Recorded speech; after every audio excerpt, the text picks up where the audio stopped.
So next we are going to discuss about the life history of a silk moth और the life cycle of a silk moth. कि जो female silk moth है जब वो eggs ले करती है उसके बाद उनसे हमें सिल्क कैसे मिलता है. And in this life cycle you are just seeing a very simple life cycle picture of a silk moth, but we are going to discuss it in detail also. First the eggs, then the eggs are going to convert into larvae, and then they are converted into pupa, and after that we are getting adult silk moth. So that is the life cycle of a silk moth, but this seems to be very simple, but there are so many processes takes place, there are so many stages inside it which you are going to discuss. Just see here how this whole process takes place. सबसे पहले जो female silk moth है वो कहाँ eggs ले करती है, on the mulberry leaves. मैंने आपको पहले भी बताया था कि जो मलबरी लीव्स हैं वो क्या है, उसके ऊपर कौन रहता है, द सिल्क वॉर्म उसके ऊपर रहते हैं ना. तो सबसे पहले फीमेल सिल्क मॉथ क्या ले करती है, eggs, and these eggs are yellow in colour. Which colour, yellow in colour. उसके बाद जब ये एग्स क्या करते हैं, हैच करते हैं, तो उनमें से क्या निकलता है, कैटरपिलर. इन एग्स से क्या निकलेगा, कैटरपिलर. सबसे पहले first step is clear, eggs. Eggs के बाद इनमें से क्या ग्रो हुआ, कैटरपिलर, और इन कैटरपिलर्स को हम बोलते हैं लार्वे, सिल्क वॉर्म्स और कैटरपिलर्स. Is it clear. उसके बाद जब ये कैटरपिलर इस एग्स में से बाहर आते हैं,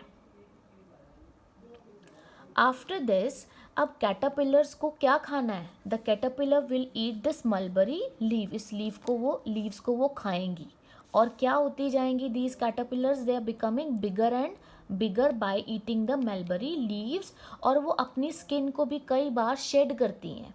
how many times they are shedding their skin, 4 times. Up to here I think it is clear. First step में क्या हुआ था, फीमेल सिल्क मॉथ ने क्या ले करे, eggs.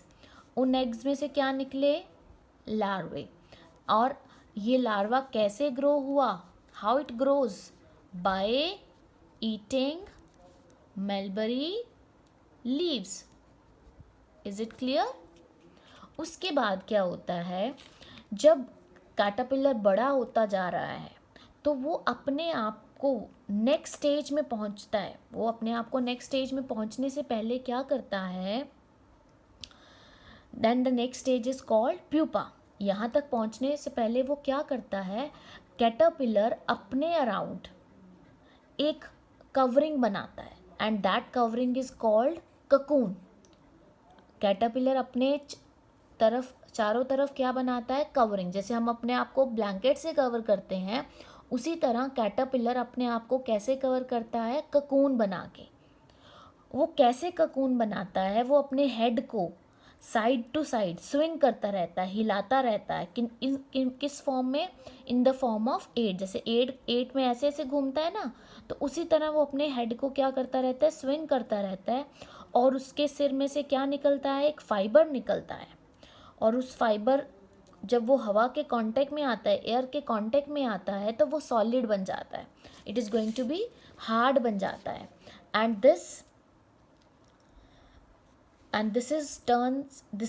covering is called cocoon. Caterpillar ने अपने आप को किससे कवर किया, ककून से कवर किया. लेकिन उस ककून के अंदर क्या है, उसके अंदर तो क्या था, कैटरपिलर था.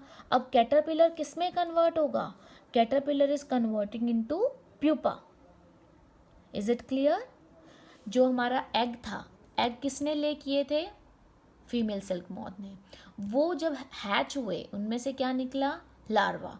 अब लार्वा किस में कन्वर्ट होगा, प्यूपा में. ये जो प्यूपा में आने से पहले लार्वा अपने आप को किससे कवर करता है, अपने चारों तरफ एक कवरिंग बनाता है अपने आप को प्रोटेक्ट करने के लिए. That covering is called cocoon. जिससे हमें क्या मिलता है, इसी से हमें सिल्क का थ्रेड मिलता है.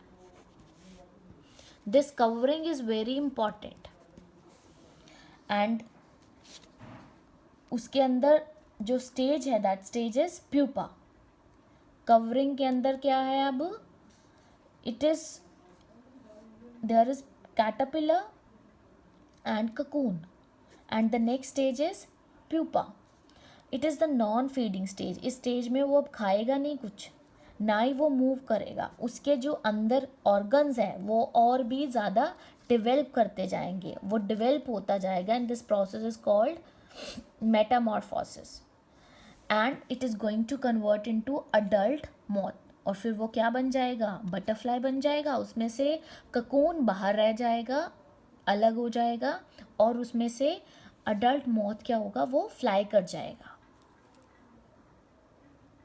और हमें अपने सिल्क फाइबर के लिए क्या चाहिए था?